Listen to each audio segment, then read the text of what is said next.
Gavėnios kelionė. Sustiprinkite savo širdis. Mintimis dalinasi Švento Kazimiero parapijos klebonas kunigas Rolandas Karpavičius. Esame gavėninėje kelionėje. Pirmasis mūsų gavėnios šeštadienis, vasario 17. Taigi pamėginsime šios dienos Evangeliją perskaityti ir tiesiog leisti jai kalbėti mums. Iš Evangelijos pagal Luką.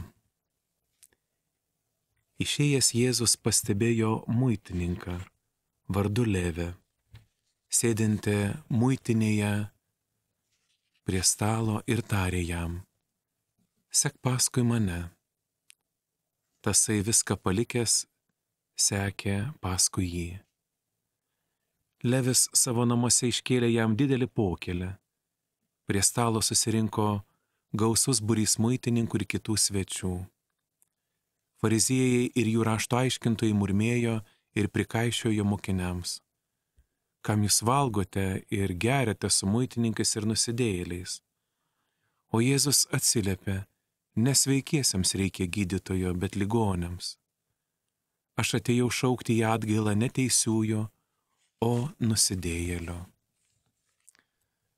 Taigi, sakyčiau, labai graži ir spalvinga evangelisto Luko mums perteikta Evangelija, ir šitoje dvasinėje kelionėje mums vėl labai svarbios yra įvairios detalės. Pastebėkime, brangus brolis sese, Jėzus išeina ir pastebi muitininką Levę. Reiškias, pirmoji iniciatyva yra iš Dievo, pirmoji iniciatyva yra iš Jėzaus, kuris eina ir pastebi. Tačiau po to yra labai svarbus dalykas atsiliepimas. Ir turbūt mūsų gyvenimiškoje kelionėje visada Dievas irgi eina su mumis. Jis irgi yra šalia mūsų ir mus pastebi. Tačiau ar mes jį girdime? Ir aš manau, kad šitoje gavėninėje kelionėje mums labai svarbu yra, duoti laiko, duoti erdvės mūsų širdise Dievui, mumis pastebėti, mumis prakalbinti. Kitas momentas įdomus yra tai, kad kur Jėzus susitinka su šiuo muitininku, susitinka jo darbo vietoje. Mes kartais galvojam, kad tik tai mūsų maldos kambaryje, ar bažnyčiose, ar bendruomenėse, kur susitinkam, kad tik tai ten Dievas kalba. Ne, Dievas į susitikimą su mumis eina ir tose vietose, kur mes dirbame. O įdomiausia yra tai, kad Levis, šitas mūsų muitininkas, jis dirba labai gėdingą darbą. Žydams tai yra visiškai nepriimtinas dalykas.